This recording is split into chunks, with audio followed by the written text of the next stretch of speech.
बहुत समय पहले उज्जैन के अंदर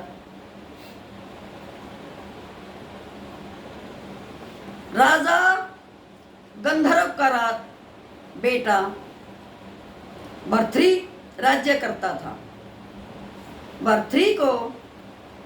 भर्तृ का छोटा भाई विक्रम था, जिसे वीर विक्रमादित्य भी कहते हैं। इस कथा के अंदर हमें पता चलता है कि स्त्री कितनी बेवफाई कर सकती है, जिसे प्यार भी मिलता हो, सम्मान भी मिलता हो, इज्जत भी मिलती हो, जिसकी खोले खुलती हो, बांधे बनती हो, प्रजा के अंदर उसके पति का बहुत ही मान सम्मान हो, फिर भी एक स्त्री किस तरह से अपने पति को दगा दे देती है। इसी के ऊपर राजा भर्तृ की ये कहानी शुरू होती है। राजा भर्तृ का विवाह 17 वर्ष की आयु में पिंगला रानी से होता है। पिंगला बहुत ही सुंदर रानी थी, बहुत ही चंचल स्वभाव की थी। राजा भर्तृ उससे बहुत प्यार करता था, लेकिन कहते हैं कि जिसे मैं चाहता हूं वो मुझे नहीं चाहती, लेकिन जिसे वो चाहती है वो उसे नहीं चाहता, वो किसी और को चाहता है। जिसको वो चाहता है वो उसे नहीं चाहती, वो किसी और को चाहती है। ऐसा ही आगे सुनिए क्या होता है। रानी पिंगला के अंदर बहुत ही त्रिया चरित्र थे। जब भी राजा भर्तृ रंग महल में आते ही चरणों में गिर के राजा से प्रणाम करती तथा उन्हें ऐसा दिखाती कि राजा से बढ़कर उसके लिए और कुछ भी नहीं है। लेकिन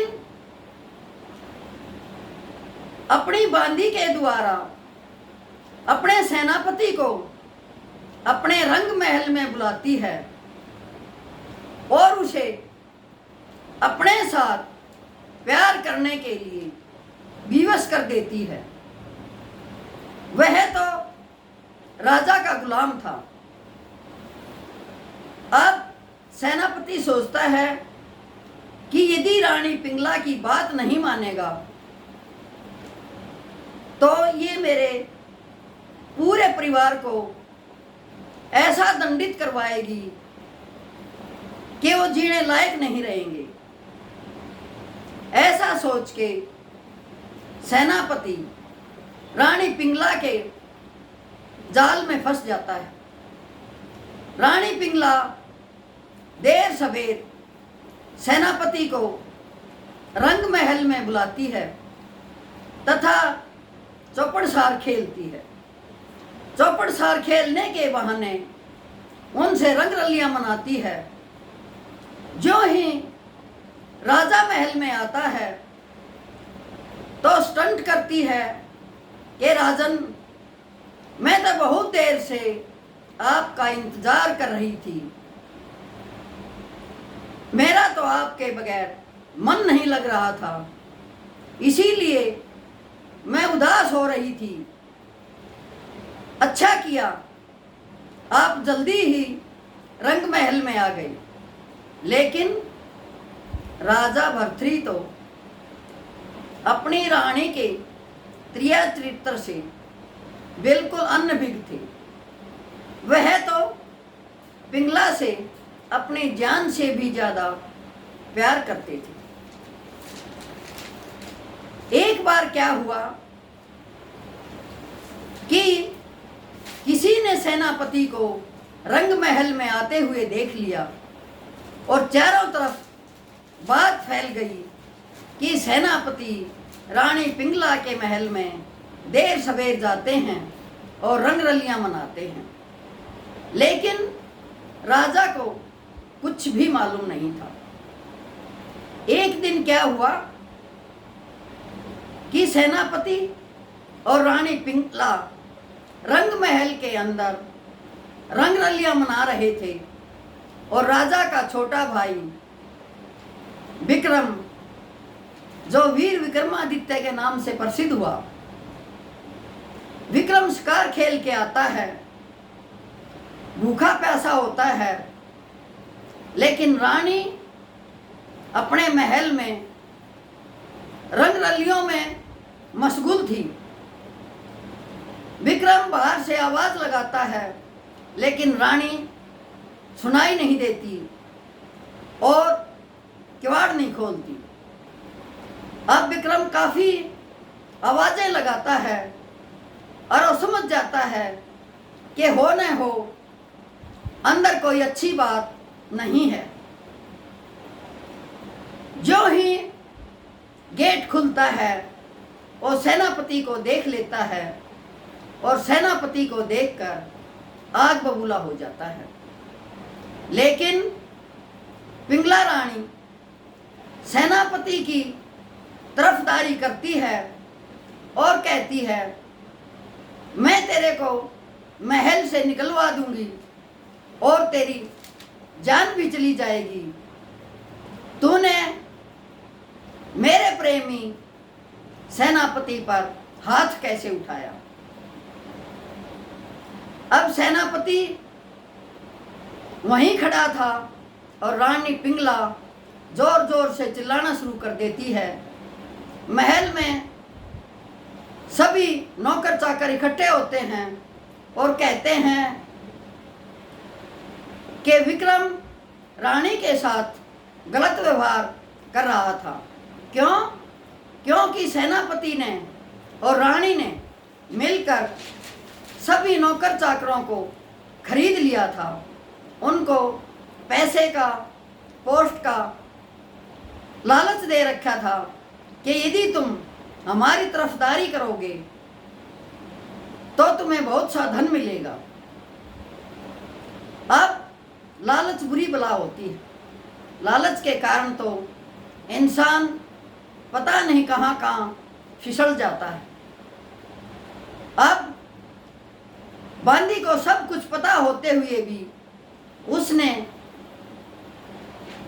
विक्रम की बजाय रानी का पक्ष लिया। अब जो ही राजा रंग महल में आता है, रानी ऐसे पड़ जाती है जैसे पता नहीं क्या हो गया। अब वो कहती है, राजा पूछता है, रानी पिंगला, मैं तुझे जी जान से प्यार करता हूं, आज तू इतनी उदास क्यों है? क्या बात है? क्या हुआ है? किसने क्या कहा है? किसने दुर्व्यवहार किया है? मेरे को सच्ची बात बताओ।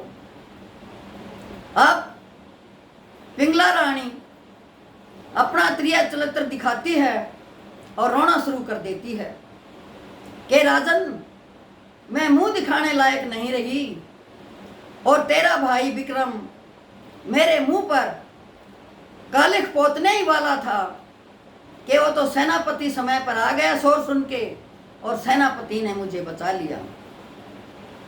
अब बांदी से पूछा गया, बांदी ने भी वही जवाब दिया। नौकर चाकर जितने भी थे सभी खरीद रखे थे, सभी विक्रम के विरुद्ध बोलते थे। नगर में कोई बंदा था,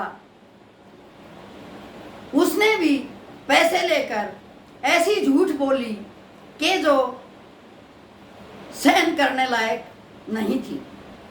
अब राजा ने कहा, मैं सत्यवादी राजा हूं, हर एक फैसला अपनी गद्दी पर बैठ कर लेता हूं, तो अपना राज दरबार लगाता हूँ और ये मुकदमा भी वही फैसला होगा इसका भी कि मैंने मेरे भाई को क्या दंड देना है। अब सब इकट्ठे होते हैं, राजा का दरबार लगता है। राजा भर्तृ अपने नौकर चाकर, महल के बंदे सभी को बुलाता है, जिससे भी पूछता है सभी रानी की तरफदारी करते हैं, क्योंकि वो सभी लालची थे, सभी को पैसे का लोभ था। बांदी भी जैसा रानी कहती है वैसा ही बोलती है। नगर का एक मुखिया कहता है कि मैं तो राजन आपसे डरता था कि राजा का भाई है विक्रम, कभी मेरे ही बच्चों को कोल्लू से नहीं पिलवा दे। ये मेरी पुत्रवधू के साथ भी आता जाता हुआ गलत व्यवहार करता है।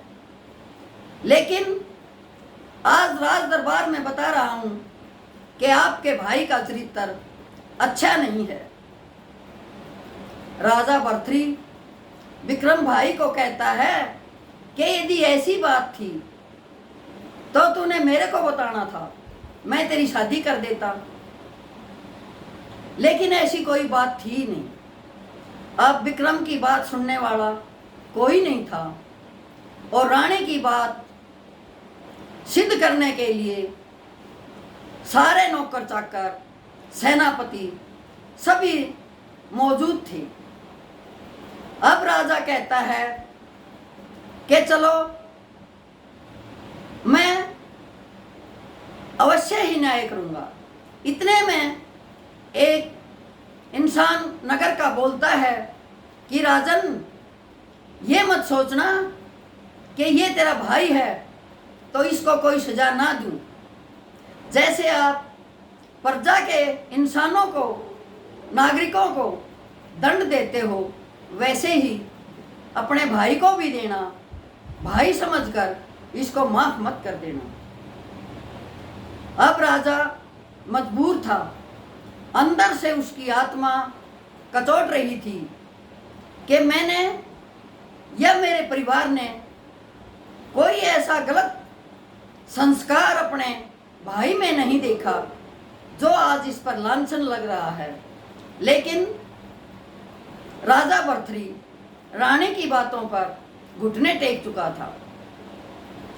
अब एक आचार्य ब्राह्मण जो बहुत गरीब था, उसने कहा, राजन झूठ साच का पता करो, क्योंकि मुझे नहीं लगता कि विक्रम ऐसी हरकत कर सकता है। उस पर सेनापति उसे धमकाता है और कहता है, ब्राह्मण अपने काम से काम रख, नहीं तो तेरा भी वही हाल होगा जो विक्रम का होगा। अब गरीब ब्राह्मण चुप हो जाता है। राजा भर्तृ कहता है कि पिंगला रानी के साथ जो अन्याय हुआ है उसका फैसला भी पिंगला ही करेगी। जो पिंगला मेरे भाई को दंड देगी वही सभी को मान्य होगा। अब पिंगला तो थी इसी ताक में।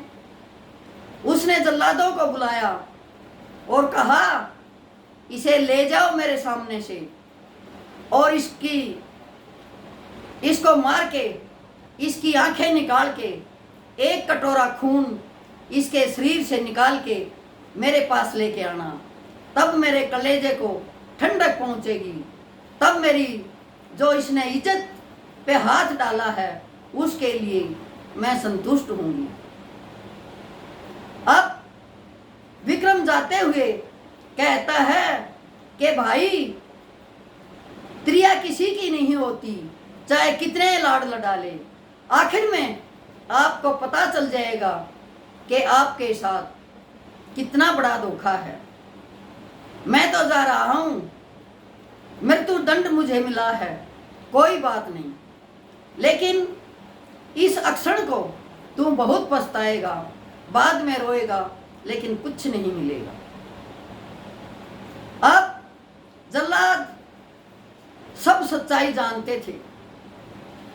ओ बियाबान जंगल के अंदर विक्रम को लेके गए। उन्होंने विक्रम को कहा, राजन, हमें सच्चाई का पता है, इसलिए हमारे हाथ आपकी गर्दन पर नहीं जाएंगे, हमारा हथियार आपके लिए नहीं उठेगा, क्योंकि सच्चाई कुछ और है। अब विक्रम कहता है कि तुम अपना काम करो, नहीं तो तुम्हारे बच्चे भी रानी कोल्लू में से पिलवाएगी, तुम्हारा जीना हराम कर देगी। जल्लाद हाथ जोड़ के विनती करते हैं कि राजन, ये बात हमारे ऊपर छोड़ दो और आप बहुत समय तक, जब तक रानी का भांडा फोड़ नहीं हो जाए, जब तक राजा को सच्चाई न पता चल जाए, आप इस नगर में मत आना, कहीं बाहर ही अपना गुजारा करना। जो कुछ होना है वो हम देख लेंगे। रानी को कैसे आंखें निकाल के ले जानी है, खून का कटोरा लेके जाना है, वो हम देखेंगे, आप जाइए। आप जल्लाद विक्रम को छोड़ देते हैं और एक हिरन पकड़ते हैं और हिरन की आंखें निकालते हैं तथा हिरन का ही थोड़ा खून निकालते हैं और जाके रानी को दे देते हैं। अब रानी पिंगला खून का कटोरा हाथ में लेकर मृग की आंखें देखकर बहुत खुश होती है कि चलो, जो तेरे जीवन का कांटा था वो निकल गया, अब तू ऐसे ही ऐश करना और राजा को सदा अंधेरे में रखना, राजा को कभी पता ही नहीं चलेगा कि क्या चल रहा है। गरीब ब्राह्मण को काम मिलना बंद हो गया। क्यों? क्योंकि उसने विक्रम की तरफदारी की थी। उसे राज दरबार से कुछ नहीं मिलता था, गरीबी में तड़फने लगा। उसकी मिश्राणी ने कहा, ब्राह्मण देवता, कहीं बाहर जाओ, बाहर से कमा के लाओ, यहाँ रानी हमारे बच्चों को भूखा मार देगी और हम त्राही त्राही करके मर जाएंगे, आप कहीं बाहर कमा के लाओ। अब ब्राह्मण बाहर निकलता है। जो ही नगरी के बाहर निकलता है, एक साधु तपस्या कर रहा होता है। ब्राह्मण तपस्वी के पैरों में गिर जाता है और हाथ जोड़ के कहता है कि महाराज, मुझे कोई युक्ति बताओ कि मैं अपने बच्चों का पेट पाल सकूं। साधु ने उसकी तरफ देखा और उसको अमर फल दे दिया कि मेरे पास और तो कुछ नहीं है, एक ही अमर फल है, इसको खा के तुम पति पत्नी अमर हो सकते हो और मेहनत मजदूरी करके अपने बच्चों का पेट पाल सकते हो। मेरे पास तो सिर्फ यही है और धन दौलत माया मेरे पास कुछ नहीं है।